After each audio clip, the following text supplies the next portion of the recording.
galing tungkol sa turo na to. Ano po? So, tatanungin ko po muna. Aware ba kayo sa teaching ng Seventh-day Adventist na tayo ay naniniwala sa Trinity?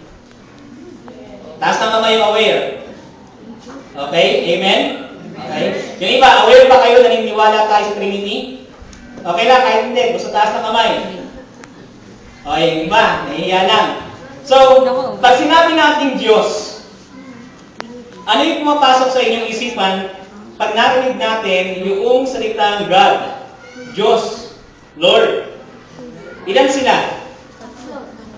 Tatlo ba ang Diyos natin? Isa. Naniniwala tayo sa Ama, Anak, at Espiritu. Pero ang ating pong paniniwala, mga kapatid, ay hindi tatlong Diyos, kundi iisang Diyos. Okay.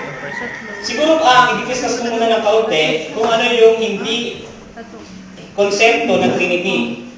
Trinity is not triunity. Mali. Trinity is not tritheism. Ibig sabihin, ang Trinity ay hindi paniniwala sa tatlong being at tatlong person. Ibig sabihin, merong tatlong magkakahiwalay na persona at tatlong being o tatlong Diyos. Hindi po tayo naniniwala na merong tatlong Diyos at tatlong persona sa kadyusan. Ano po? Ang tawag po doon ay tritheism. Hindi tayo naniniwala ron. Trinity is not modalism. Ibig sabihin, ang Trinity ay hindi paniniwala na mayroong iisang persona at itong iisang persona ay mayroong tatlong ibig sabihin ay meron siyang tatlong katauhan. Ano po? Halimbawa, nung Old Testament, siya ang Ama. Nung New Testament, siya ang Anak. At pagkatapos ng Old and New Testament, panahon natin ngayon, siya ang Banal na Espiritu. Hindi po tayo naniniwala ron. Kundi ang ating paniniwala, iba ang Ama, sa Anak, at sa Banal na Espiritu. Tatlong magkakahiwalay na persona, ngunit iisang Diyos. Ano po?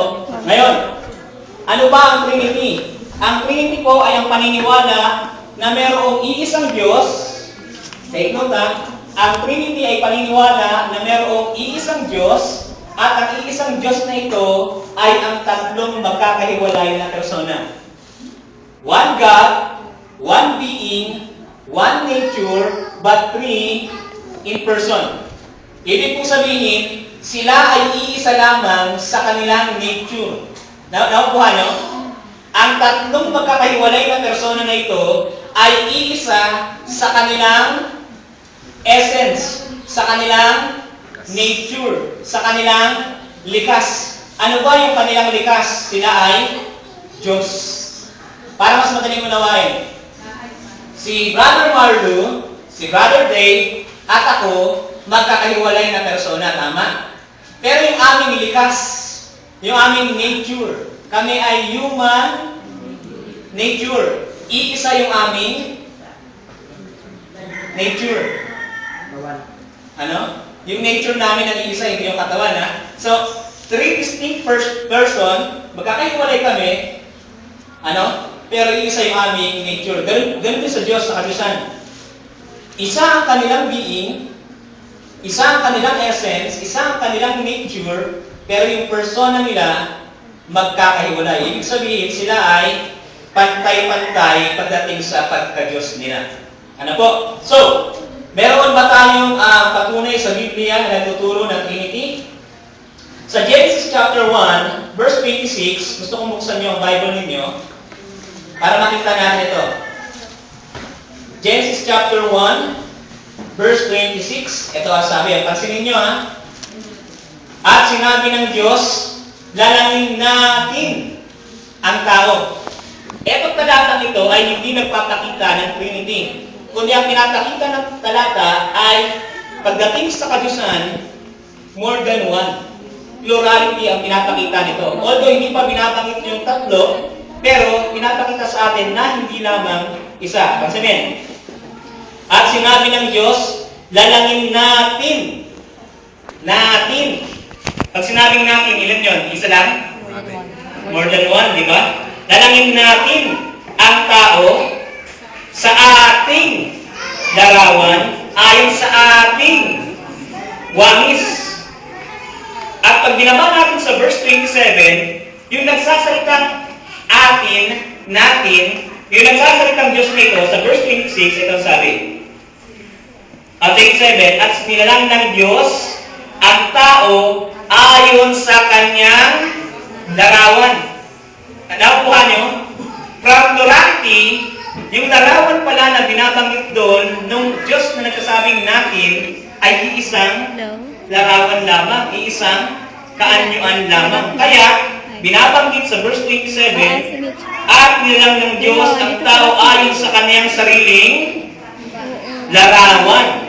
Ayon sa larawan ng Diyos siya nilalang. Nakuha nyo? Nasusundan mo nyo? Nasusundan nyo? Okay. Patuloy pa tayo. Tignan pa natin ang isang talata. Mamaya, ang talatang ito ay bibigyan din ni Brother Mardo, pero gusto kong daanan. Sa Deuteronomy chapter 6, verse 4, may makikita tayong ganito. Deuteronomy chapter 6, verse 4. Okay. Sabi rito, dinggin mo, Israel, ang Panginoon nating Diyos ay isang Panginoon. Ang binabanggit ng talata, na isang Panginoon, ito po ay ekad. Ibig sabihin po ng ekad ay kung hindi siya absolute one, kundi siya ay composite. Composite one. Ibig sabihin, hindi siya isang-isa, kundi ang isang, halimbawa, isang tray, isang piling ng saging. Pag sinabi natin isang piling ng saging, ilan yung saging? Marami. Pero isang piling. Ganun din yung pagkakagamit ng salitang ikat dito. Ano po? Hindi ginamit dito yung salitang yakib. Ano po? Ano pa ang mga patunay tungkol sa plurality ng Diyos na makikita natin sa Old Testament? Sa Genesis chapter 3, buksan niyo ang Bible niyo. Genesis chapter 3, verse 22. Gusto kong makita din ito pagkatapos na magkasala si Eva at si Adan. Ito sabi, 3 verse 22. At sinabi ng Panginoong Diyos, narito ang tao'y naging parang isa sa atin. Take note ha, sinabi ng Diyos, and the Lord God said, behold, the man is become as one of us. Naging parang isa, naging parang kagaya natin.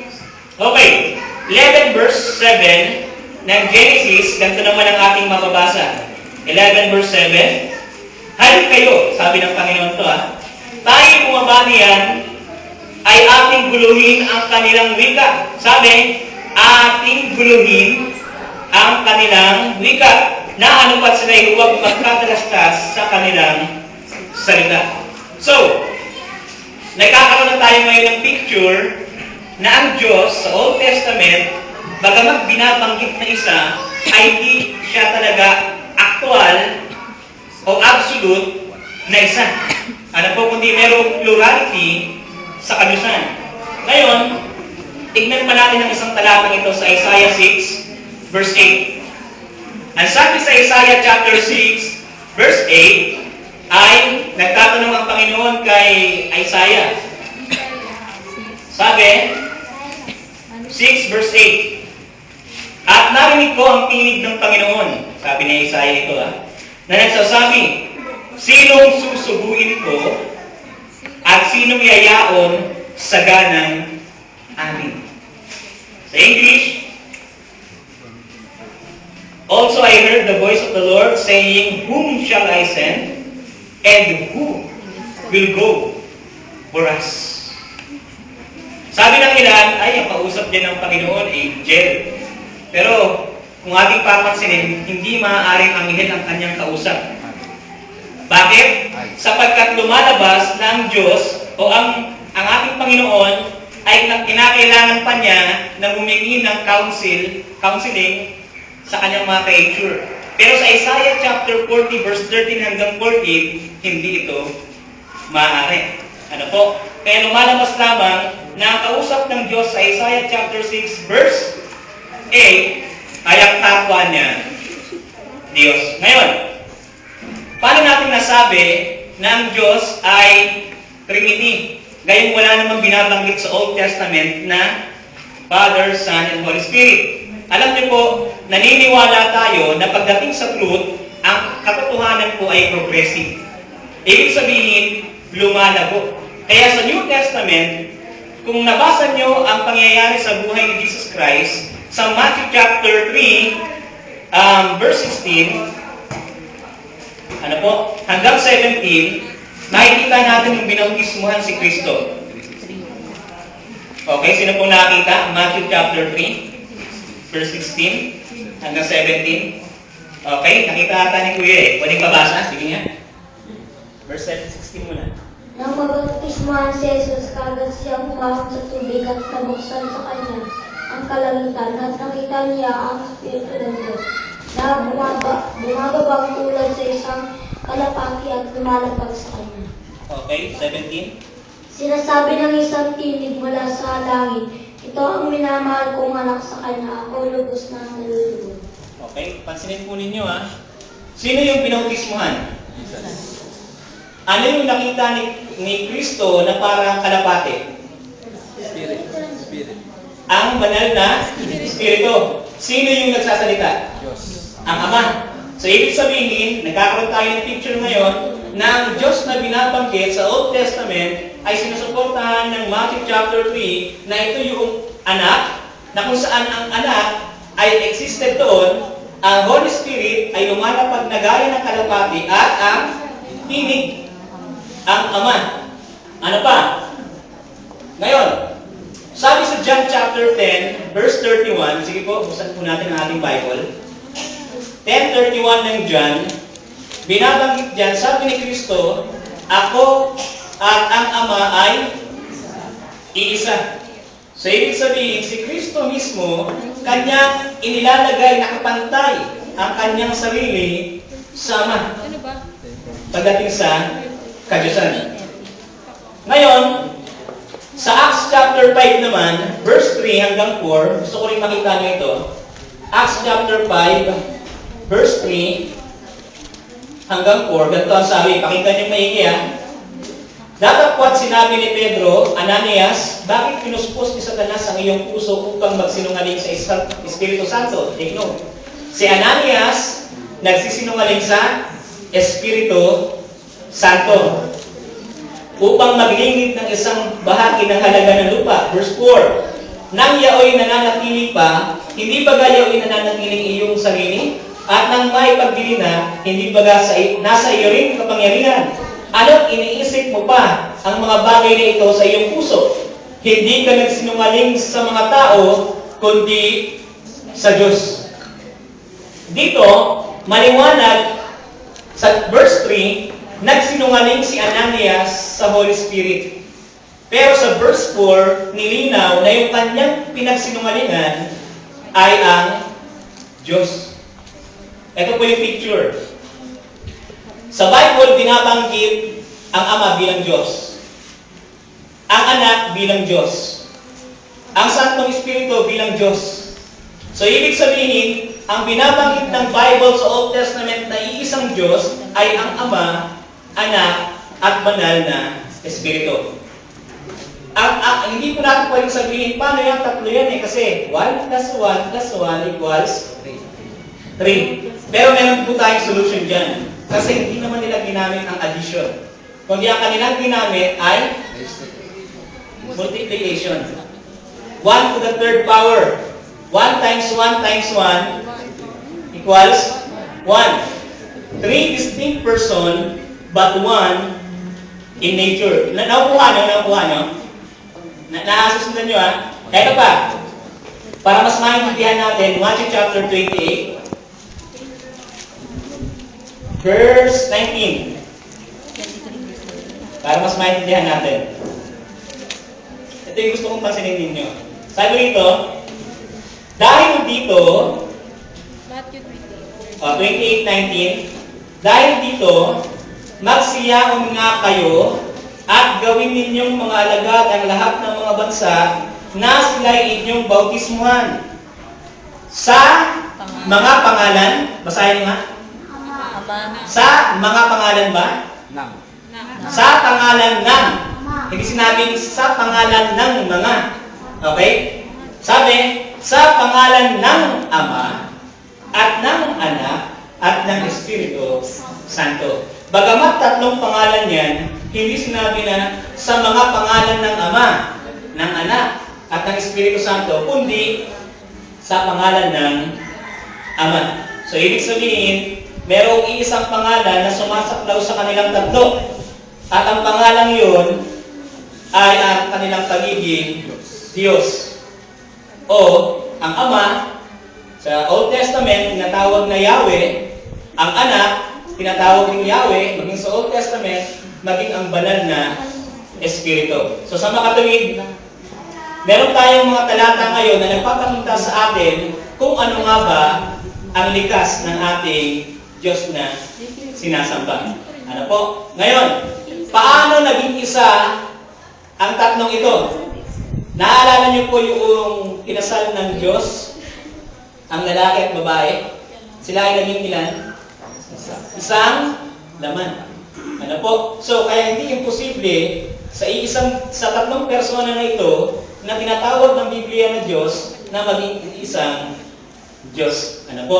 So, ngayon, ibibigay ko na po yung pagkakataon kay Brother Marlo para mas ma-elaborate yung kahulugan ng salitang isa pagdating sa kadyusan. Ano po? Yun. Yan. Okay, naunawaan niyo na po ba? Naunawaan niyo na po ba? Medyo. Siguro hindi na ako dapat yung salita. Okay, ganito po. Yung pong definition ng Bible pagdating sa isa, tulad ng binanggit ni Brother Melvin, yung ulitin ko lang, meron pong malaking pagkakaiba yung word na ikad sa yakid. Parehas po siya Hebrew word, okay? Naniniwala tayo, tulad ng binanggit ni Brother Melvin, naniniwala tayo sa tinatawag sa kaisipan ng monotheism na iisang Diyos. Okay? Naniniwala tayo sa tinatawag na iisang Diyos. Ngayon, pinaliwanag ni Brother Melvin, paano naging isa? Di ba? Merong pagkakaiba yung yakid, yung kaisipan ng yung Hebrew word na yakid, doon sa ikad. Okay, yung yakid, tulad ng sinabi ni Brother Melvin, yung yakid, ito po yung, the Hebrew word for one, yakid, is the absolute sense and which is used in such expression as the only one. Okay, nakuha niyo po, yung word na yakid, pag sinabi yakid, only one. Isa lang siya talaga. Yung ikad naman, tulad ng binanggit ni Brother Melvin, ang sabi ko, pero tandaan natin, yung yakid, hindi po yan kahit ni isang pangungusap sa Bible, hindi yan kailanman ikinapit sa Diyos. Tandaan po ninyo yung word na yakid, na ang ibig sabihin ay only one talaga, isa lang, hindi yan kailanman kinapit sa Diyos. Okay? Ang kinapit sa Diyos, yung word na isa, yung word na sa Hebrew word na ekad. Pag sinabing ekad, tulad ng sinabi ni Brother Melvin, the Hebrew word ekad, meaning one in the sense of a compound unity. Okay? Pag sinabing compound unity, ibig sabihin, sila ay binuo, sila ay buo, dun sa pagkakaisa. Nakuha niyo po? Yung word na isa, ikinapit yun sa Diyos. Pero yung word na isa na yun ay nahango sa ikad, doon sa Deuteronomy chapter, ano bang talata yan, Brother Melvin? Deuteronomy chapter 6, verse 4. Di ba? Nakita natin doon, yung word doon ay isa, ang word ay ikad. Ang ibig sabihin doon, hindi siya literal na isa lang.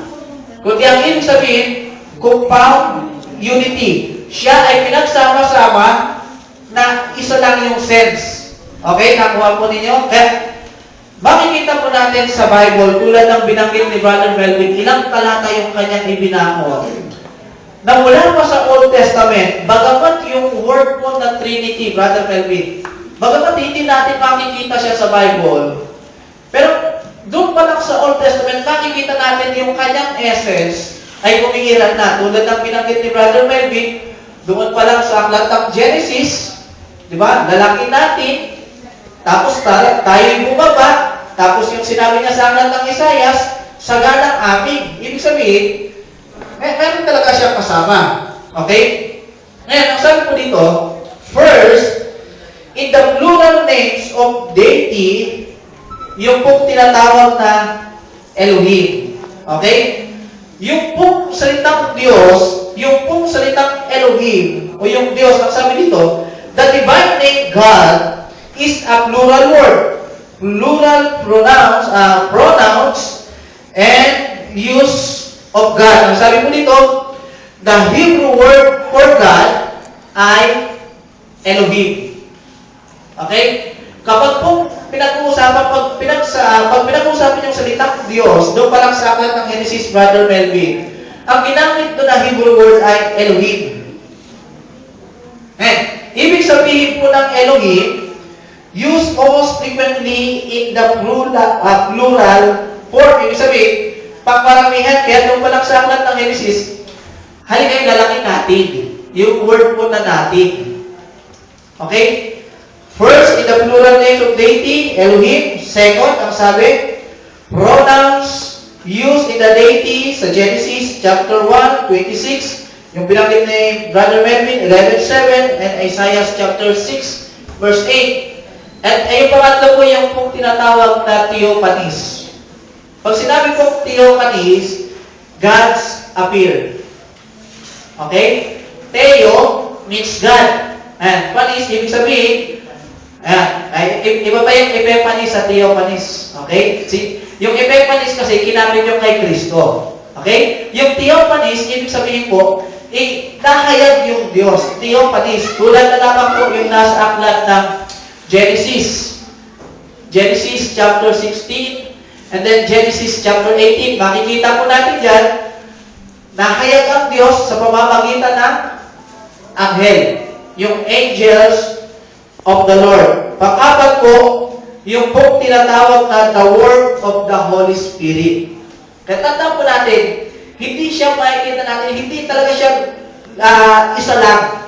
Kasi pag dito, tingnan po rin nyo, sa aklat ng Judge, sa aklat ng Judge, chapter 6, verse 34, makikita po natin na maging yung Holy Spirit, isa pa to, etong Holy Spirit, siya po ay aktibong gumagalaw. Pansinin po ninyo, doon pa lang sa aklat ng Genesis, yung Holy Spirit, siya po ay gumagalaw doon sa, meron lang isang persona na gumagalaw doon pa lang sa ibabaw ng tubig.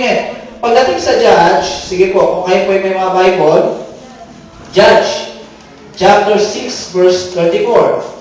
Ang sabi po ay ganito, ngunit ang Espiritu ng Panginoon ay sumama kay Gideon at humihip siya sa isang pakaka at ang mga Abiesereta ay nangapisan sa kanya. Yung Espiritu po ng Diyos sumama kay Gideon. Ibig sabihin, etong Espiritu ng Diyos, isa siyang persona, etong Holy Spirit, etong Espiritu, isa siyang persona o distinct person doon sa Ama at doon sa Anak. Okay? Pag pinag-uusapan po kasi yung salitang person, ganito po.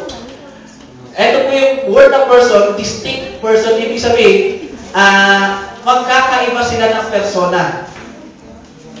Yes. Hindi siya yung tinatawag na Unitarian. Ano po?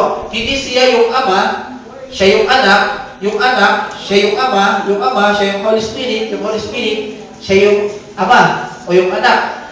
Hindi po siya ganon. Ibig sabihin, yung persona ng Holy Spirit, yung persona ng Anak, yung persona ng Ama, distinct magkakaiba po sila. Okay? Pero isa sila. Saan? Ano yung sense na isa sila? Pagka-Diyos. Yes. Hiwa-hiwalay sila, distinct person sila, doon sa sense ng person, pero isa sila doon sa sense ng pagka-Diyos. Nakuha po ninyo? Hindi sila iisa sa sense ng person, kundi iisa sila sa sense ng pagka-Diyos. Pero, pagdating doon sa word na person, distinct po sila, ibig sabihin, magkakaiba sila. Tulad ng binanggit ni Brother Melvin, siguro hindi ko nahahabaan yun. Doon sa Old Testament, makikita po natin na napakaraming talata na talagang etong Ama, etong Anak, etong Holy Spirit, sila ay distinct. Isa pang patunay na gusto kong makita. Yung pong nasa aklat na Old Testament, New Testament, yung pong nasa aklat na Matthew chapter 12 verse 13. Sige nga kung tumama ako. Mali. Matthew, all baptized in one body. Sa John 17 verse 22 and 23. Tingnan po ninyo, ha. Ito po yung definition ng isa, ha, yung salitang isa na binabanggit ni Brother Melvin. Yun yung binanggit ko para hindi kayo mawala. Ang sinabi ko, dadagdagan ko talata tulad ng binanggit ni Brother Melvin. Doon pa lang sa Matthew chapter 28, bautismuhan nyo sila sa pangalan ng Ama, ng Anak, at ng Holy Spirit ngayon. Doon sa sinabi naman ni Brother Melvin na katulad ng word na isa, yung definition ng isa, tulad ng yung lalaki, doon sa babae, magkakaroon sila ng marriage, tapos ituturing sila ng Diyos na isa. Eka. And isa pa, tingnan po ninyo, sa John chapter 17, verse 22 and 23. Chapter 17.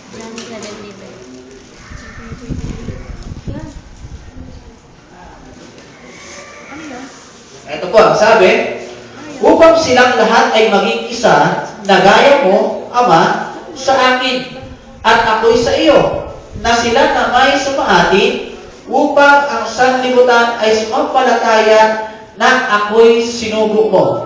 Pansinin po ninyo, yung anak, ang sabi niya, upang silang lahat ay maging isa. Tayo po palang lahat, ibibilang tayo, ituturing tayo ng Diyos na isa. Pero iba si Brother Melvin, ha? Iba si Brother Melvin ni Brother Marlo. Si Brother Melvin magaling sa Bible, si Brother Marlo hindi magaling sa Bible. Kaya iba siya sa akin. Iba si Brother Dave. Si Brother Dave maputi, si Brother Marlo maitim. Pero ang turing ng Diyos sa amin, isa. O ang turing ng Diyos sa atin, isa. Nakuha po ninyo? Yung mga Nigerian, yung mga bandang Africa, mga itim, yung bandang Amerika, mga puti, ibang-iba, ha? Pero ang turing ng Diyos, isa. Di ba, sabi po dito, upang silang lahat ay maging isa, na gaya mo, Ama, sa akin, at ako ay sa iyo. Na sila na may sumahati, upang ang sanlibutan ay sumampalataya na ako'y sinugo mo. Yung Ama, sinugo si Jesus. Distinct kasi yung person nila. Hindi sila literal na talaga yung yakit na only one. Kundi i-catch sila. Isa yung kanilang isa yung sense nila sa pagka-Diyos, pero compound unity sila. Ano po, pinagsasama sila na naghalisa sila sa sense na pagka-Diyos. Ayan, marahil ay hanggang yun lang yung aking may dadagdag at bibigyan ko na yung pagkakataon kay Brother Dave.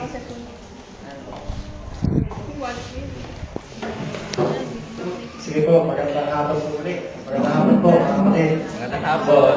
Alam niyo po ba kung gaano kahalagahan ng topic na Trinity sa ating doktrina, sa ating church?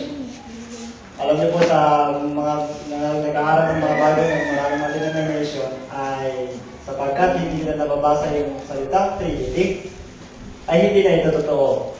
Tama ba na ang salitang Trinity hindi matatagpuan sa Bible? Tama, di ba? Talaga ito, hindi ito nakasulat sa Bible. Okay? Granted, sabihin natin na ang totoo ay ang salita o ang katagang Trinity ay hindi matatagpuan, pero yung thought, yung idea ay matatagpuan sa Bible. So, isa either of the two, pwede tanggihan ng tao na wala yung Trinity, na word. Pero yung idea, hindi niya kayang tanggihan na wala doon sa Bible. Example na ginamit ni Brother Melvin, yung Matthew 28. Anong verse yung Brother Melvin? 19. So, isang pangalan, pero tatlo yung binanggit sa Genesis 1:26. Let us make man in our image and according to our likeness. Dami may plural. So, bagaman sabihin, makipagtalo yung mga tao sa akin, sabihin, wala ka namang mawagasang Trinity, ba't ka naniniwala dyan? So, ano nang gagawin natin? So, sabihin, grabe, ako totoo.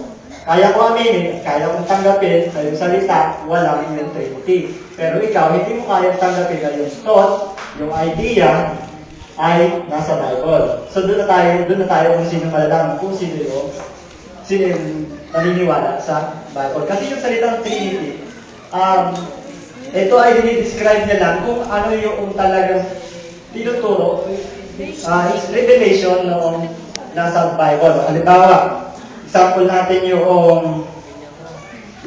paano natin ipapaliwanag yung Matthew 28:19. Yung buklatin natin, Matthew 28:19. Paano natin ipapaliwanag na bakit ginamit yung singular na word na name, pero mayroong tatlong ginagamit na tatlong pangalan? Paano natin ipapaliwanag yun kung walang Trinity? Okay, sige. Basahin natin ngayon, Matthew 28. Sino sa inyo ang kayang mag-describe sa talatang ito na walang Trinity? Okay? 19. Go ye therefore and teach all nations, baptizing them in the name or names? Name. Singular, plural? Singular. In the name of the Father, and of the Son, and of the Holy Ghost. So, meron tatlo. Paano mo i-describe ito sa isang magandang salita?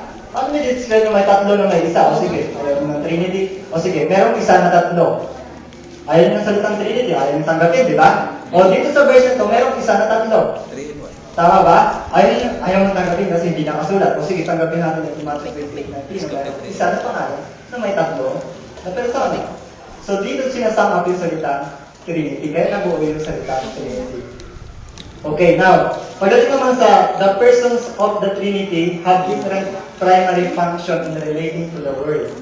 Yan, meron pa pinagkakaiba naman itong, yung tatlo na ito, hindi ito iisang persona. Ito ay iisang being.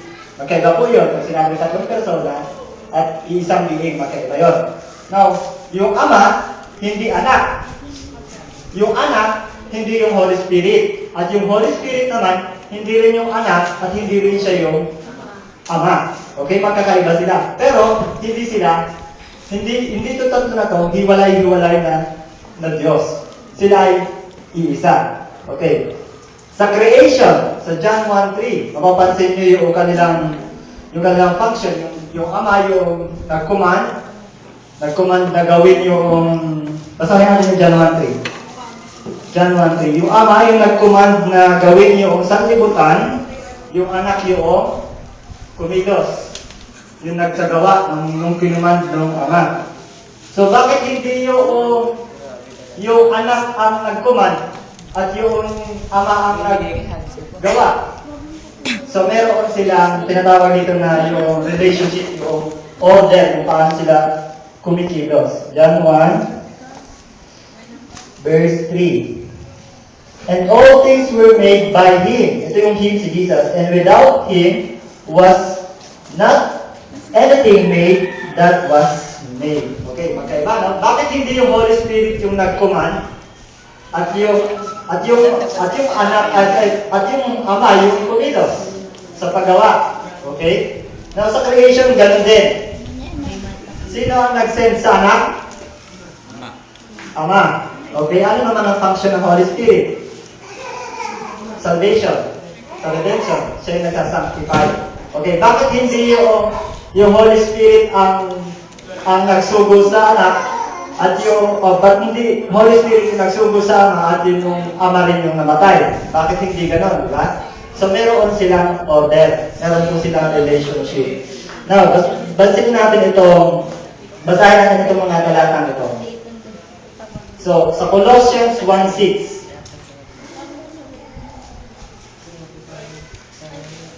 Tama ba? Colossians 1:6. 16 ba? 16. I'm sorry, 16.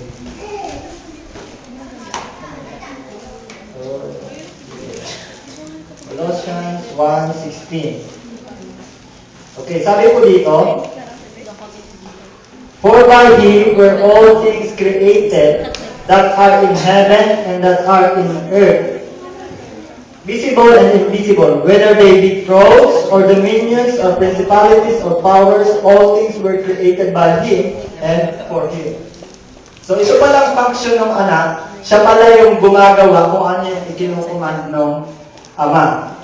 So sa creation din, nasabi doon sa Genesis 1 verse 2, nung time ng creation, nagubilan natin yung creation, yung ama, nag-command, yung anak yung nagsagawa, yung Holy Spirit naman, ang sabi doon, anong function ng Holy Spirit? Hovering. Siya yung moving siya doon sa creation. So, ano ba? Ang pang meron pa dito sa Trinity. The persons of Trinity eternally existed as Father, Son, and Holy Spirit. Ito po ay, dito po sila nagkakatalog. Dito na marami nagkakatalog. Mayroong maniniwala na si Kristo ay ginawang maliit na Diyos o ano lang siya, created being. Nag-exist lang siya. So, halimbawa, kung ang Diyos ay tatlong persona, mga kabataan, kailan nag-exist yung anak? Kailan nag-exist naman yung Holy Spirit? Okay? Kung ang Diyos ay 3 person, hindi 3 being, kung ang Diyos ay 3 person in 1 being, kailan nag-exist yung ama, yung anak, at saka yung Holy Spirit? So, makikita nyo dyan. So, kapag sinabi natin si Kristo ay, si Jesus Christ ay nag-exist lang, pagkatapos na siya ay, hindi siya eternal, pag siya nag-exist, therefore, hindi siya katulad noong dinidescribe ng Bible na ang God is eternal. Okay, nakikita nyo? Pag si Kristo rin ay isang nilalang na nilikha, created being siya, hindi na rin siya papasa doon sa nature o essence ng God. Mas hindi na siya actually talagang katulad ng kaisahan sa nature. Ngayon, ang Holy Spirit, kailan naman siya nag-exist? Okay? Kung ang Diyos ay isang 3 person, o eternally existing sila, yung nag-exist na sila noong nag-exist na sila eternally. So, paano ba yun? Paano ba yun i-describe yung kanilang yung kanilang existido dito sa Bible na ito? So, mga kaibigan, ito mga kapatid. John 1 verse 1. Explain natin ito. Sa mga kaibigan natin, mga nag-interpret na ito, dito ay marami sila ginagawang twisting.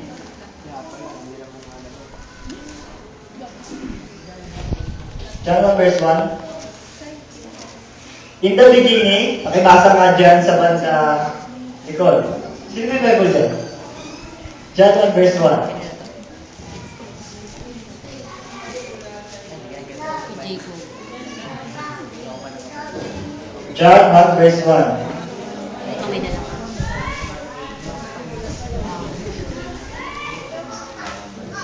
Kuya, meron ka dyan? John 1 verse 1. John 1.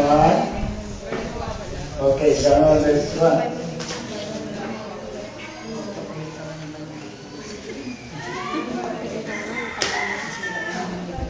Okay. So, ate, sige. Si ate may John 1 verse 1. Pakibasa na.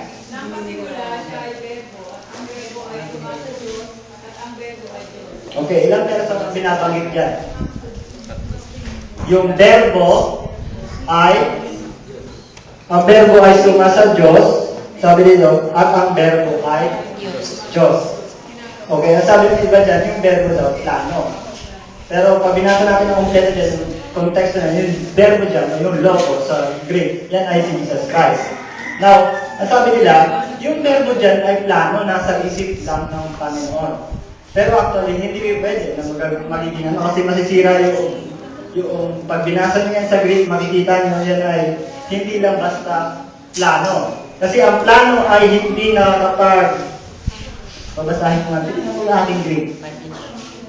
Ang plano ay hindi sa verse 3, verse 2,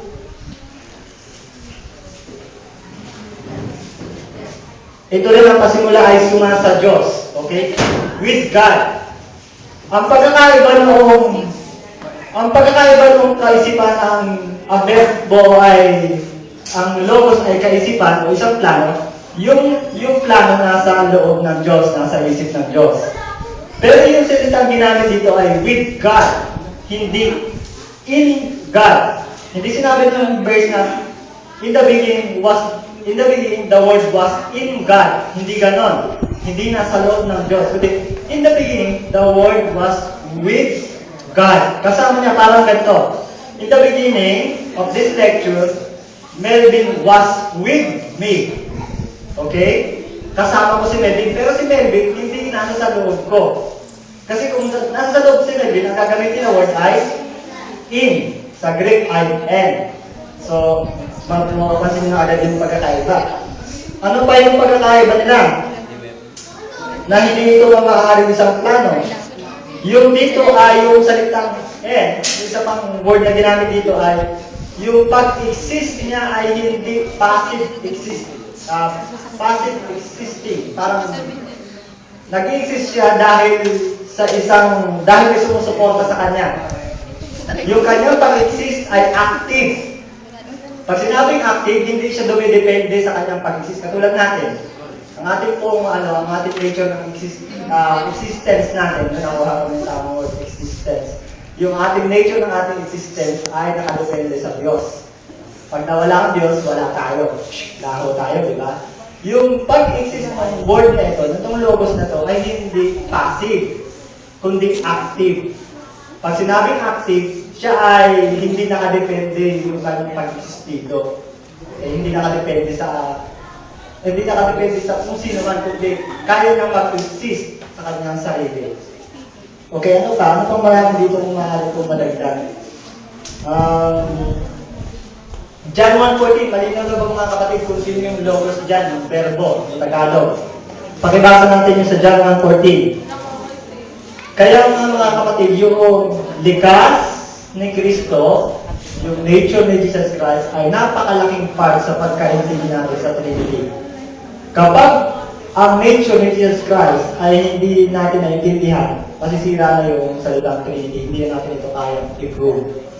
So, ang Adventism actually, kapag nakatag-usap kayo sa mga kaibigan natin, mga ibang denomination, prove your faith, medyo nahihirapan tayo kung hindi natin ito alam. For example, prove your faith. Trinity, how can you prove your faith? Hindi mo mahanapan ng proof. So therefore, your faith is false. Hindi ko kaya i-prove ito. So, kinakailangan natin ito sagutan para kasi matapos na yung ating gawain dito sa lupa. Imagine mga kabigyan, ito medyo, pasok na ito kay Melvin. Adventist yun, pero hindi tayo nakag-design para yung ating mga kabataan ay maging laging kabataan. Maging bata. Adventist youth ay hindi nakadesign, ulitin ko, na hindi lagi tayo dapat maging bata. Ang Adventist youth, kinakailangan, ang nakadesign ng Adventist youth program para tayo ay maging mature. Sa pag-explain ng verse, sa pag-explain, pag-intindi ng scripture. Brother Melvin, ano po kang magandang ilagdag mo dyan?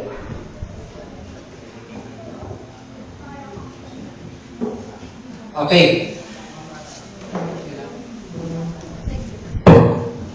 Okay. Nakunawaan niyo na po ba?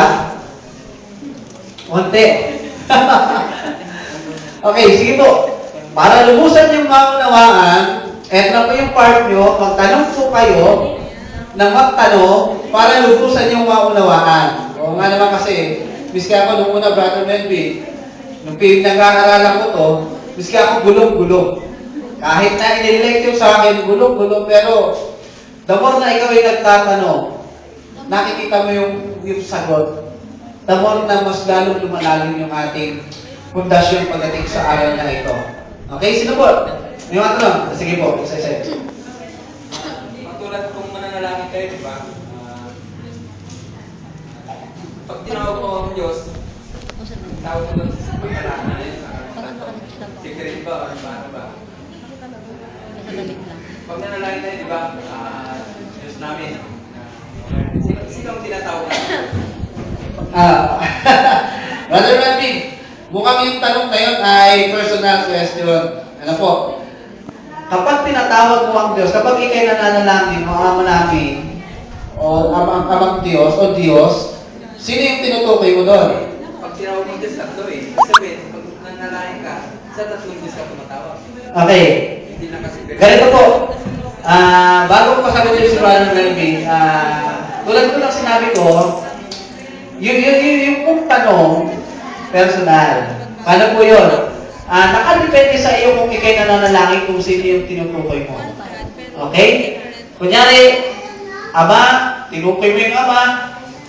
Pwede ba? Siguro ganito na lang yung tanong para maunawakan natin. Brother Melvin, pwede bang manalangin sa Ama? Pwede bang manalangin sa Anak? At pwede bang manalangin sa Holy Spirit?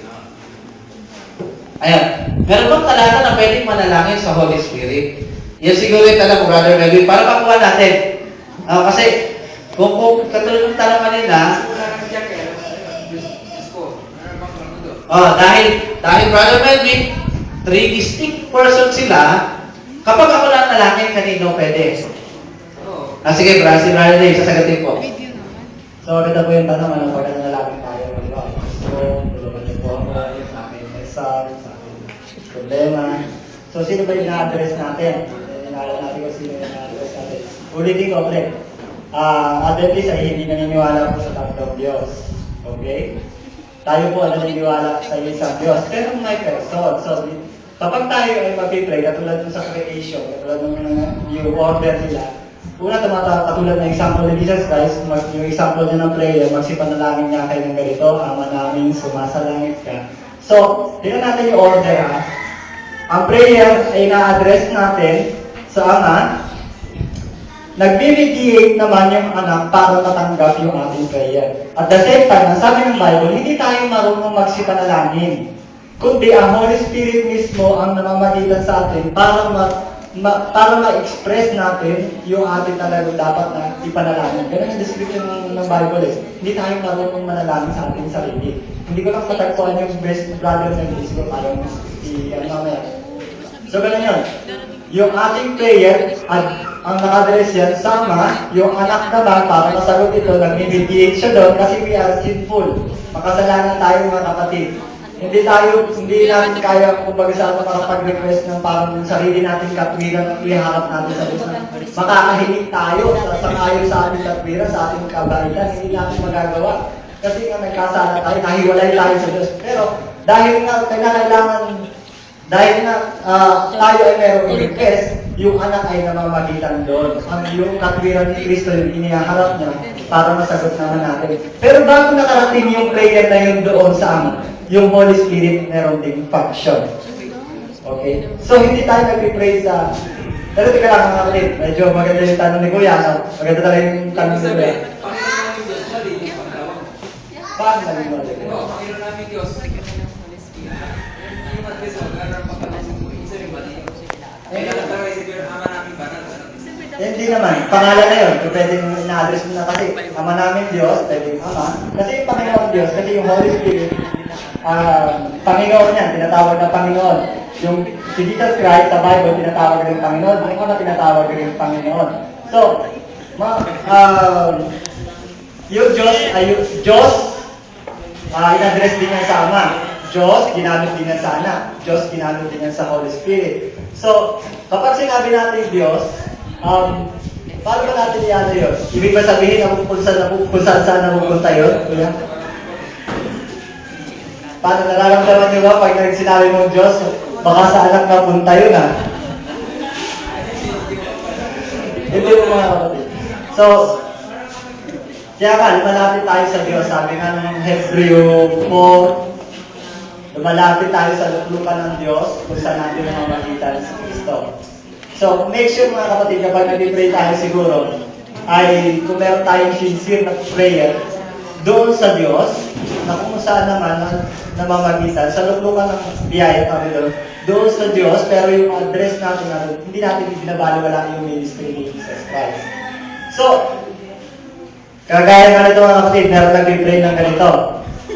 Dear Jesus, salamat po sa maghapon, sa mga blessings na binigay niyo sa amin, sa mga pagkain. In Jesus' name. Amen. So, ito yun, di ba?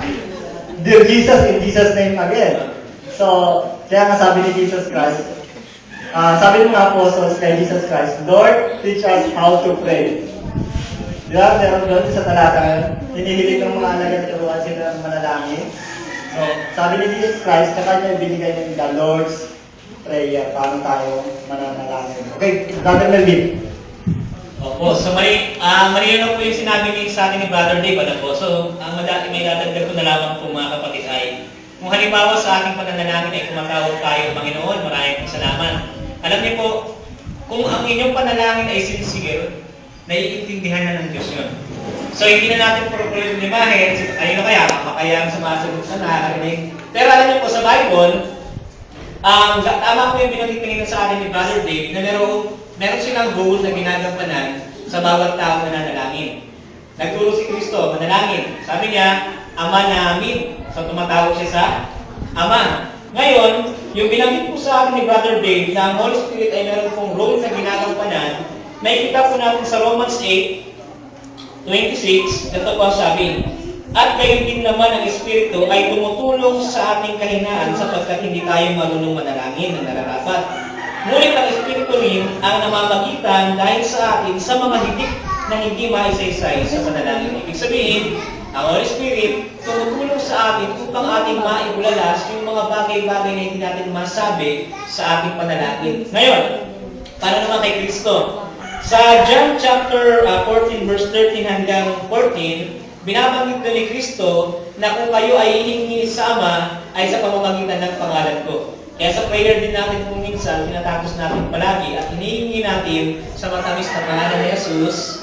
Amen. So, nakikita po natin ano po, tinatawagan natin ang Ama, ang Holy Spirit habang nananalangin ka, ginagabayan ka, at ating hinihingi sa pangalan ni Jesus. Amen. Diba? Ganun yung ating formula na ginagamit.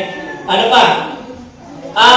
Sa Judas, verse 20, at Ephesians chapter 6, verse 18, meron din pong binabanggit na ganito. Mga minamahal, papagtibayin ninyo ang inyong sarili sa inyong lukhang banal na pananampalataya na manalangin sa Espiritu Santo. So, si Judas, nag-i-encourage din, tsaka si Pablo, nag-i-encourage din na tayo ay manalangin sa banal na Espiritu. Sa madaling salita, kung pwedeng manalangin sa Ama, ay Kristo at sa Holy Spirit, ibig sabihin, wala pong problema kung minsan ay hindi natin mai-address yung pangalan. Bago po ako manalangin sa pagtanong, Brother Melvin, para malubusan silang maliwanagan, siguro ganito, naaapektuhan ba yung kaisipan ng tinatawag na Trinitarian o doon sa kaisipan ng, saglit po ha, doon sa kaisipan ng Tritheism. Yung pananalangin, kunyari Brother Melvin, mananalangin ako, i-address ko sa ating Panginoong Jesus, mananalangin ako, i-address ko sa Ama lang, mananalangin ako, i-address ko sa Holy Spirit, maapektuhan ba ibig sabihin pala ito, Brother Melvin, na yung aking panalangin ay tumutugma doon sa kaisipan ng Tritheism o hindi siya naapektuhan yung pananampalataya ko na distinct person, pero unity sila sa pagka-Diyos, yung sense ng kanilang pagka-Diyos. Sense ng pagkatao, sila ay distinct, magkakaiba, pero sa sense ng pagka-Diyos, iisa sila. Kapag pa ako nanalangin, Brother Melvin, kunyari, in-address ko sa Holy Spirit, in-address ko sa Ama lang, in-address ko sa Anak lang, maapektuhan pa yung aking pananaw. Magkakamali ba ako doon, Brother Melvin? Parang, pwede natin may tanong yun.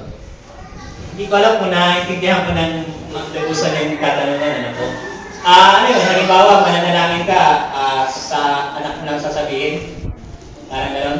Kaya nga po nung talatang binasa natin sa Judas, binanggit dito ni Jude na manalangin din naman kayo sa Espiritu Santo. Sa Ephesians chapter 6, verse 18, sinabi ni Pablo, manalangin kayo sa Espiritu Santo. Siguro, walang masama, wala akong nakikita na maapektuhan o may magsiselos sa ibawat isa. No? So wala naman siguro magsiselos sa tatlong persona kung sino man yung ating inaagasan doon. Pero isang bagay ang tiyak, sino man ang kausapin mo doon, naririnig ka nilang tatlo.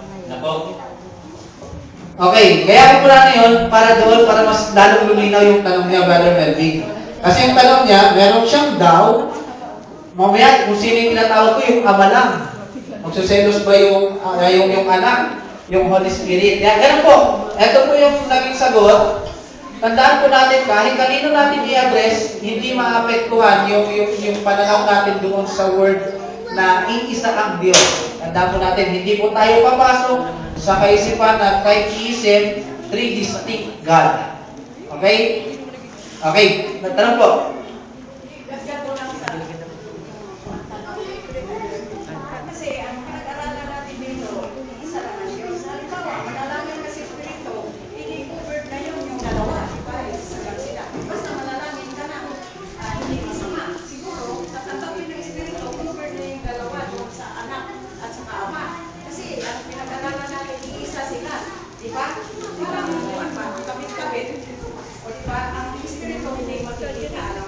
Siya ang, sa inisip ko lang, siya ang nakikinig sa atin kasi hindi siya nakikita.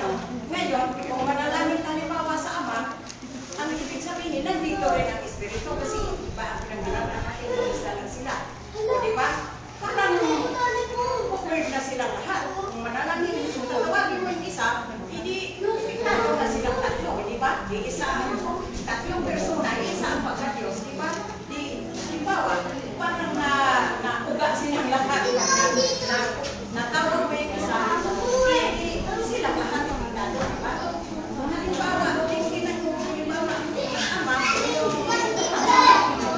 di ba? Yun ang iniisip ko kasi may sarang ang pinag-usapan natin yan. Okay, subukan pong sagutin ang ating mga animist. Brother Melvin? Siguro po pagdating po doon sa tinatawag nating pag-accept ng triune God na ito o itong Trinity ng ating panalangin, siguro masasabi ko po rito, ang comment ko po rito, ito po ay isang mystery. Kung paano sinasagot ng Ama, kung paano tinidinig ng Ama at Anak at Pula na Espiritu yung ating panalangin, at kung sino yung nakikinig sa kanila, yun po ay beyond sa ating pong kaisipan at yun po ay masasabi ko, mystery. One thing is for sure, ang Diyos ay nakikinig sa ating pong panalangin. At ang sabi nga sa atin ng Bible, sa 1 John chapter 5, ay anumang ating hingin sa Diyos na sangayon sa kanyang kalooban ay kanyang dinidinig. So, kung paano niya pinapakinggan, kung paano siya nagre-response, siguro ang comment ko po dyan, yun ay God's mystery. Yun po siguro yung sabi ko lang. Sige po. Dito po sa Juan, sa Gawa 2,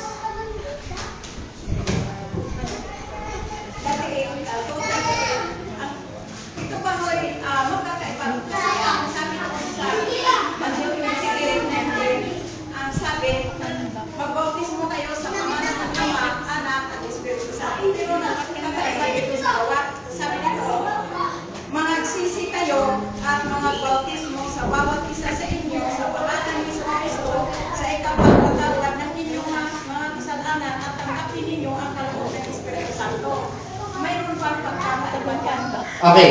Ito po, para malubusan nating maunawaan, ang tanong ay may kinalaman sa kung paano natin pag-aaralan yung isang talata. Kasi merong dalawang talata na ipinamon na parang contradiction. Okay? Yung nasa Matthew, sa pangalan ng Ama, Anak, at Holy Spirit, pagdating naman sa Gawa 2:38, sa pangalan ni Jesucristo. Okay? Ganito po.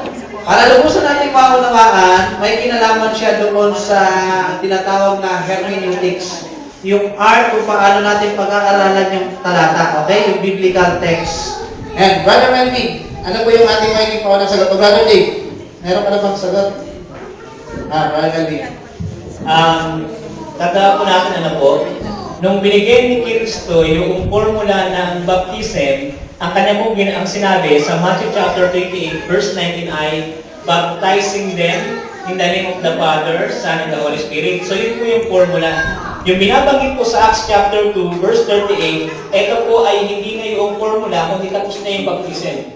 Ibig sabihin, sila ay nabautismuhan sa pangalan ni Jesus Christ. Ibig sabihin, sila ay nabaptize under the authority of the name of Jesus Christ. Ibig sabihin, sila ay under sa authority ng ating pong Panginoong Jesucristo.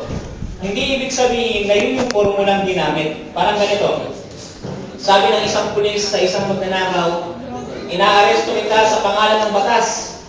Pero hindi yung pangalan ng batas ang aaresto sa kanya, kundi yung authority. Ibig sabihin, meron siyang authority na manghuli. Pero ang manghuli, ang paraan ng panghuli ay tatampukin niya talaga yung magnanakaw. So sa madaling salita po, sa simpleng analogy, ang binabanggit sa Acts chapter 2, under the authority of Jesus Christ, na binautismuhan sila, pero ang formula, yung nasa Matthew chapter 28, verse 19 to 24. Isang halimbawa ng Brother Melvin, yung nasa Matthew 23:39. Kung babasahin niyo po, sabi dito, sapagkat sinasabi ko sa inyo, buhat ngayon ay hindi ninyo makikita hanggang sa inyong sabihin, mapalad ang pumaparito sa pangalan ng Panginoon. So nabagay naman sa pangalan ng Panginoon. Ibig sabihin, hindi naman ibig sabihin na mapalad nyo kapag may dala-dala kang pangalan na mayroon kang name tag dito sa Panginoon nakalagay. Ibig sabihin yun ay authority, kung ano yung kinuman ni Jesus Christ, kung ano yung procedure na sinabi ni Jesus Christ, kung ano yung kanyang order para ng pagbabautismo, ganun yung gagawin natin. So, ang sabi ni Jesus Christ, baptize them in the name of the Father, of the Son, and of the Holy Spirit. Okay, ibig sabihin, Brother Melvin, kasi po. Kasi meron tayong inalalan dito sa ating doktrina. Ngayon, hindi siya nagbabautismo sa atin kasi wala daw magkakaiba sa Katoliko ang pagbautismo sa atin. Kaya, nagbabautismo siya sa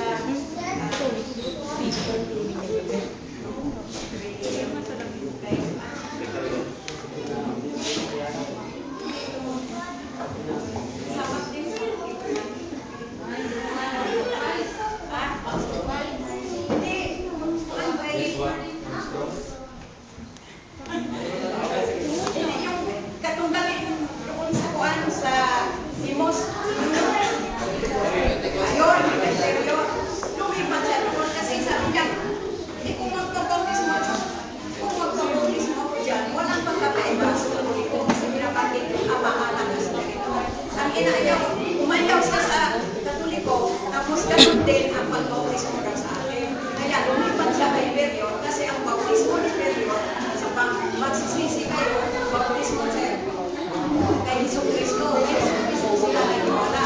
Pero ngayon, salamat na ako nakaunawa na dahil yung pagbautismo ni Kristo, dahil sa pinag-usapan natin ay isa ang Diyos, ang ibig sabihin, covered na yung siya sa Quran. Ang bautismo ng Jesucristo, covered na ang kapanahon. Kaya ako nagpasalamat na nilalagan ang alaman ko. Kasi nung lumipad siya doon sa Quran kay Period, hindi ko pa siya mapaliwanagan kasi wala pa siya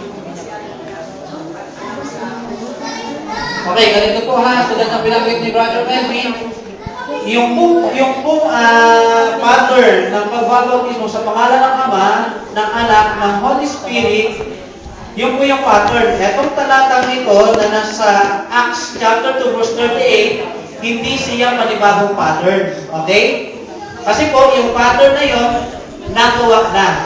Yan. Kung bakit nasabi ito, kaya nga makikita po natin kung bakit nasabi ito, hindi nangangahulugan na panibagong pattern, kundi panibago kasi under the authority ni Kristo. So, na sinabi ni Brother Melvin, sa kwento na ito, sa historical background nito, sila ay nabautismuhan sa bautismo ng pagsisisi. kay Juan. Okay? Ngayon, nung marinig nila ito, nasaktan sila. Pero hindi ibig sabihin, bagong pattern na yung gagawin. Okay? Hindi po yun. Ayun pa rin po yung pattern. Dangan nga lang, sa pattern na iyon, ikaw ay bibigyan ka na ngayon under the authority ni Kristo. Yan po yun. Okay, Brother Melvin, may dagdag? Okay na. Sino pa po may tanong? Sige po. Ano, gusto ko lang maintindihan yung sinabi kanina. Mag-prayer, paano mag-prayer? Inatihan niyo ba yung, tama ba yung prayer na nagsimula sa kay Panginoong Jesus tapos na ang tanong ko kasi may pattern na binigay ng Panginoon simulan sa ama namin. Ba yun ang pattern niya? So, ano ba yan? Okay. Okay, sa prayer po tayo ha. Ito po yung sa aking sariling conviction. Ito po. Pagdating po sa pananalangin, tama po may binigay na pattern ng ating Panginoong Jesus. Okay? Yung nasa Matthew chapter 6. Ano po? At isa pa, ito po yung pinaniwala nating acts. Ating pattern. Yung adoration, confession, thanksgiving, supplication. Pero balik-balik na rin po man natin yan, hindi ibig sabihin mali na yung ating panalangin. Okay? Kahit na manalangin ka, sabihin mo, Panginoon Jesus, tulungan mo ako, gusto ko itong makausap kong tao ito. Panalangin po yun. Wala pong mali doon. Yes, opo. Kasi, ganito po. Okay. Bagamat may pattern, ito po ha, bagamat may pattern, ito yung aking sariling conviction na, since na yung Ama, distinct person siya sa anak, yung anak, distinct person siya sa Holy Spirit, kapag binanggit ko yung sa panalangin ko yung Ama, ibig sabihin, nasa aking sarili, ang tinutukoy ko yung Ama. Kapag dinanggit ko ang Panginoong Jesus, ang tinutukoy ko yung Panginoong Jesus. Na? Hindi ibig sabihin na binanggit ko ang ating Panginoong Jesus o Panginoong Diyos, Panginoon kong Diyos, pero ang nasa aking isipan ay si Jesus. Hindi ibig sabihin siya yung Ama rin. Ano po? Hindi po yun. Kasi distinct sila sa person. Okay? Kaya sa akin po, sa conviction ko po, ito po yung aking magiging sagot. Kahit na anong klaseng panalangin mo, yes. Kahit na sa Holy Spirit ka lang manalangin, sabihin mo, Holy Spirit, gabayan mo ako ngayong araw na ito, nang hindi ako magkasala, wala akong problema yun. Okay? Okay, baka may sagot po. Teka lang, kumaling mo mga sagot. Kasi, follow up. Saan naman papasok yung sinasabi ng Panginoon na mali kung ating panalangin at ibinigay niya yung pattern? Po? Alin yung mali kung sa panalangin na tinutukoy sa Bible? So, yung pag-sabi ng verse, mali ko na. Ay, paulit-ulit. Okay. Okay. Sige po. Para, ang sabi doon, sa Matthew chapter 6, basahin po natin. Sige po. Para makuha natin, bago natin bigay yung mic kay Brother Wendy. Ito po ang mga sa talata. Matthew chapter 6. Ayan. Tataas natin. Ang sabi po dito, at sa verse 5, at pagka kayo ay nagsisinalangin, ay huwag kayong gaya ng mga mapagmaybabaw, sapagkat iniibig nila ang pagsinalangin ng patayo sa mga sinagoga, sa mga likuan, daan, upang sila'y makakita ng tao. Katotohanan ang sinasabi ko sa inyo, tinanggap na nila ang sanay ganito. Tatapat ikaw, pagka ikay nananalangin, pumasok sa iyong silid, kung pahilapat mo ang pinto, manalangin ka ng haban, na nasa lihim, na iyong nakikita ng lihim, at gagaling ka.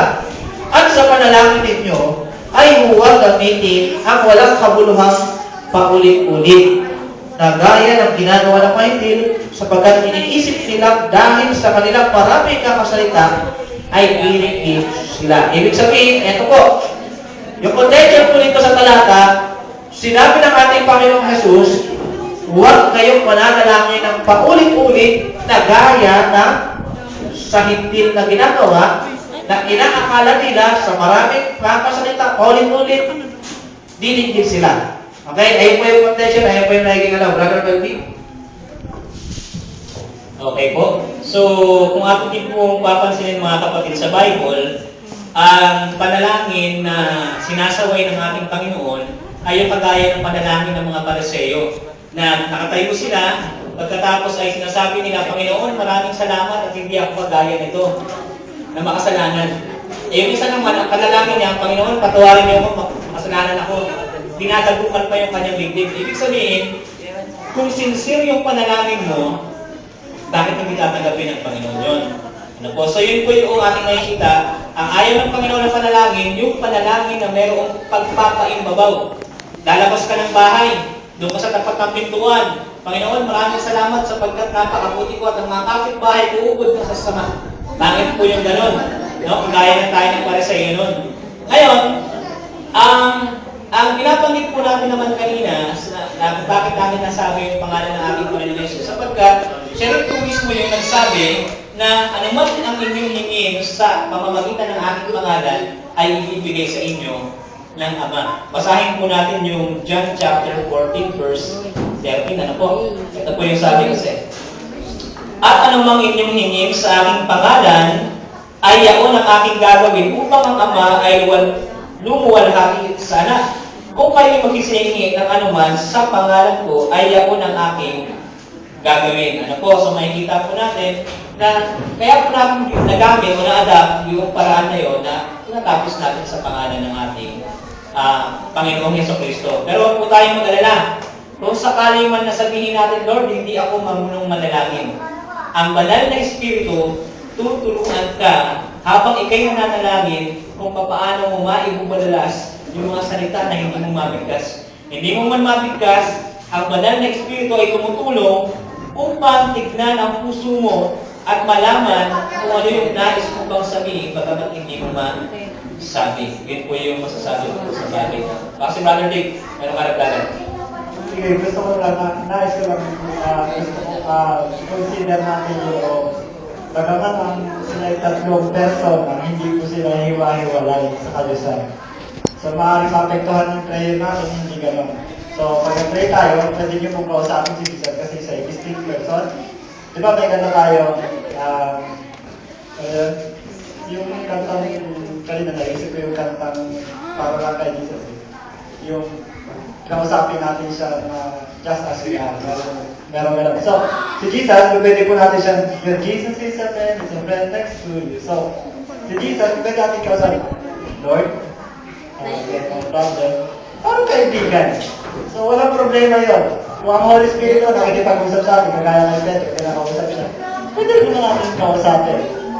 Pero never na makarating sa atin yung isipin na hindi rin alam ng Ama yung ginagawa natin. So, kasi tatlo silang person na magkakaiba. Kung ang Ama naman, kinakausap tayo, wala rin problema kasi true Holy Spirit naman pag-ipag-usap natin sa atin. Ganun din yung Anak, pag-ipag-usap natin sa atin, true Holy Spirit tayo. Hindi kasi magsasalita yung Holy Spirit na sa kanyang sarili lang. Laging galing sa Anak o sa Ama. Sige po, saglit lang po. Yung sa kabataan natin, merong tanong. Galing po ito kay Nanay. Sige po. Ano daw po kasi, di ba nung time na nanalangin si God, nung natutulog yung mga disciples, natutulog yung mga disciples, tapos umiyak nun si God, di ba nananalangin siya doon para sa Ama? Ano pong ibig sabihin nun? Di ba isa po siya sa isa rin po siyang Diyos na nananalangin sa Ama. Nagkatawang tao lang siya para sa kasi anong meaning nun? Bakit kailangan pa niya magdasal? Isa rin sa Diyos. Okay. Yung tanong, kung si Jesus po ay Diyos, ano pa yung sense kung bakit pa siya mananalangin sa Ama? Kung siya naman ay Diyos. Yan, Brother Melvin. Tandaan po natin na si Jesus Christ, bagamat siya po ay Diyos, siya rin po ay nag-anyong tao. O ibig sabihin, siya rin po ay, isa sa kanyang nature din, ay ang pagiging kagaya nating tao. Pag tinignan po natin yung context nun, yun po ay nasa Garden of Gethsemane. Sa Garden of Gethsemane, sinama niya yung kanyang tatlong apostol, si Pedro, si Juan, at yung isa pa, at sila ay nanalangin. Pero yung kanyang apostol ay hindi. Natulog lamang, hindi nanalangin. Ang point po ito mga kapatid, yung time na yon, si Jesus Christ ay depressed. As a human being, depressed. Yung kanyang pawis ay parang dugo na. O dugo na nga yung lumalabas. dahil siya ay, alam niya, kinabukasan o maya-maya lang, darating si Judas, kasama yung mga sundalo, at siya ay huhulihin. So ito yung context niya. Ang context niya, si Jesus Christ, na ganyang tao, at yung kanyang kalagayang tao yun, depressed siya sapagkat alam niya na malapit na siyang ipako sa krus. Pangalawa, walang masama kung ang isang Diyos ay manalangin sa kapwa na Diyos. Kung ang anak ay manalangin sa Ama, wala pong masama roon. Hindi ibig sabihin na hindi na siya Diyos. Kasi kahit ang Ama, sa Hebrews chapter 1 verse 8, ang Ama tumatawag din sa anak. Sabi niya pa nga doon, O Diyos, ang iyong luklukan ay magpakailanman. So wala pong masama roon. Hindi naapektuhan ang pagiging Diyos na ating pong Panginoon. Doon sa senaryo na yun. Nakuha mo yung sagot. Maganda yung tanong, actually, no? Sige, Ate. Nagkakaroon niya kay Sister Baker kasi ang sabi niya, ayaw na ni Diyos. Alam niyo, talagang sinabi ko na mali talaga yung aking pinanggalingan kasi magaling ako ng yung sarin. Hindi ko salita pero wala din sa isip. Salita lang ako na salita. Sige, sa wala ko yun eh. Sa ulo ko ng mga salita ako na salita pero wala talaga sa isipan mo. Kung saan na ulit pa, babalik-balik. Walang kwenta talaga yun. Yun ang ayaw ng Diyos kasi hindi sa puso yun. Salita ka lang salita kasi sa ulan na eh. O di ba? Hindi katulad mo, manalangin tayo. Panginoon, anong bilhin mo na galing sa puso? Yun ang ayaw ng Panginoon. Kaya sinasabi ko, mali talaga yung pinanggalingan mo. Kasi alam mo lahat yung marunong-arunong. Kaya yun ang mali. Okay, next question po. Wala siguro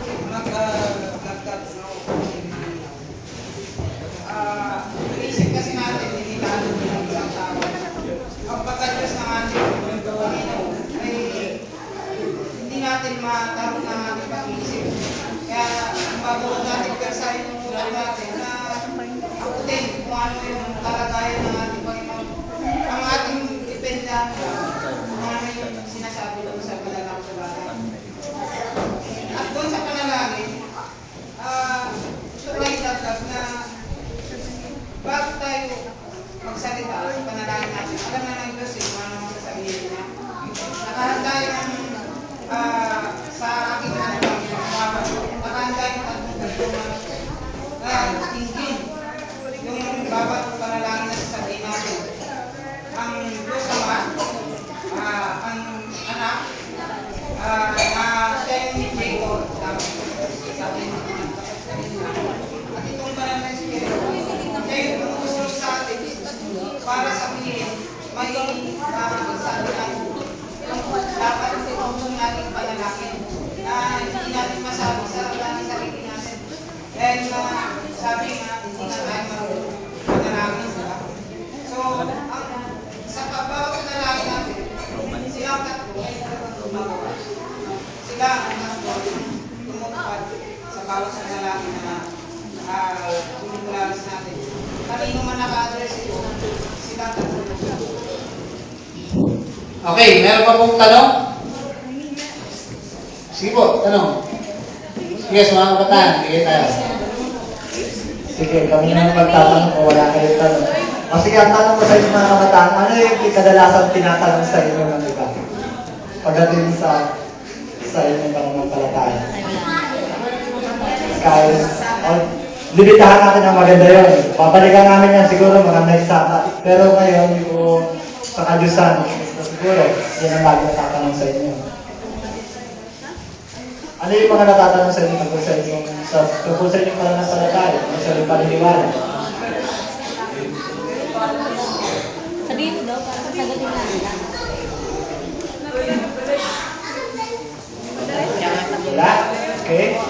Kuya, ano yung kadalasan natatanong sa inyo? At least nasa topic na ito.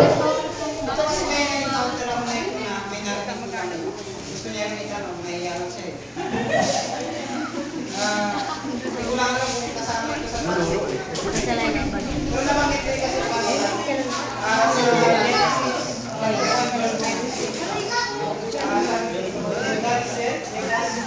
man in our image. Ano daw po yung image niya? Si Brother Melvin sana, pero si Brother Melvin. Yung physical ba na image? Okay. Yung pong image dyan, mamaya lalawakan to ni Brother Melvin ha. Pauna po. Yung image dyan, hindi po yan tumutukoy sa itsura. Sa character po yan. Okay. Meron ganitong kaisipan na ang sabi dyan, yung kausap daw po ng Diyos, yung anghel. Ayan, yung anghel. Pero meron pong sagot si Dr. Williams Evans na nagustuhan ko. Pansinin po ninyo. Ginamit niya po yung talata na Isaiah chapter 40 verse 14. Ito po nga, meron lang siyang kaisipang kinuha doon. Ito yung kaisipan na kanyang kinuha. Ang sabi po dito po sa aklat ni Williams Evans na The Great Doctrine of the Bible, ang sabi po ay ganito ang sabi niya. Ayan.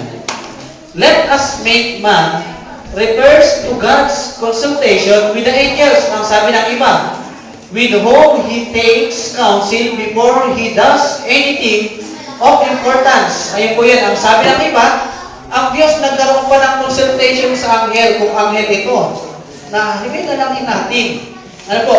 Pero ginamit niya yung kaisipan ng Isaiah chapter 40 verse 14, na sabi, with whom took He counsel. Kanino siya kukuha ng counsel? Kanino siya kukuha ng idea? Ibig sabihin, kung yung anghel po yung kasama ng Diyos, nalalalang, saan kumuha ng idea yung anghel sa paglalang? Kasi ang sabi dito, lalangin natin sangayon sa ating wangis, sangayon sa ating image, sangayon sa ating larawan. Yan ang tanong, saan kukuha ng image ang anghel? Saan kukuha ng wangis ang anghel? Kung anghel ang kausap ng Diyos. Di ba?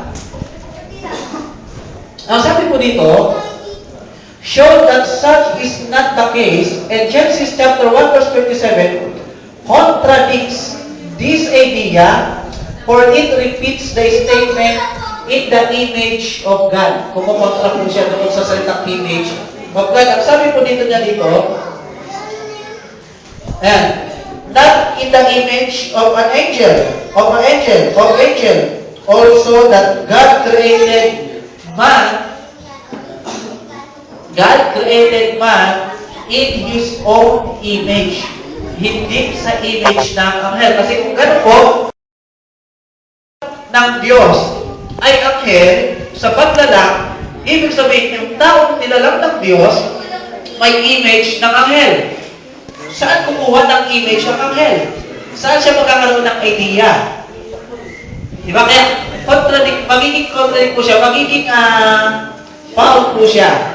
Kasi ang anghel, nilalang ng Diyos. Okay? Ngayon, ang sabi po dito, the word as of Genesis chapter 1 verse 26, therefore is properly understood. Ito po, paunawaan natin ang sabi, plural majesty, as indicating, nagtuturo sa atin, the dignity and majesty of the speaker. Yung pong salitang salikay na langit natin, ang sabi niya, nagtuturo yun, nag-i-indicate yun, ng pagiging, yung dignidad at majesty, ano ba yung majesty, Brother Melvin? Makapangyarihan, parang ano? Kalwalhatian. Yung majesty, ibig sabihin yung parang kagalingan. Majesty. Dignity and majesty of the speaker. The proper, sabi po dito ni William Evans, meron po siyang sinabi, therefore, the proper translation of this verse should be not let us make. Dapat daw po ang translate dito, ang sabi niya, we will make, indicating the language of result rather than that of consultation. Nakuha po ninyo? Dapat ang translation, ang tamang translation dito, ang sabi ni William Evans, na pinaniwalaan ko naman, ang sabi niya, we will make, hindi yung let us make. Kasi nagkakaroon ng confusion sa word na let us make. Dapat we will make. Ibig sabihin, tayo ang gagawa. Ayun. Ayun po yun. Nakuha po ninyo? Ayun. Kasi pag let us make, parang nagkukonsulta pa siya doon sa anghel. Hindi ka lang natin. Diba? Brother Melvin, Brother Dave? Siguro may dagdag ko lang po yan. Maganda yung tanong na yun po yan. Meron ka bang gusto dagdag ko? So, dagdag ko, doon sa parata kasi let us make man ako in accordance to our image. Sabi doon sa hindi mo maaari ito pwedeng kasama yung anghel doon kasi sa creation, hindi kailangan naging source ng image natin ang isang anghel o ang anghel. So, magiging parang nilalang tayo na may halo. Okay? Ang pagkalalang sa tao, kung totoo yung sinasabi niya, ang pagkalalang sa atin ay may halo ng wangis ng anghel. So therefore, ang source ng ating nature ay may kahalong anghel. So hindi pwede kasi doon sa mga kasunod na verse, God created man according to His own image. So hindi talaga kasama yung anghel. So, question ka, kuya, sir. Itong question ko about to kay Jesus Christ nung siya pinako sa krus. Di ba nung si Jesus Christ ay pinako siya sa krus, di ba nagsabi siya dun sa nanalangin siya sa Panginoon na, God, why have you forsaken me?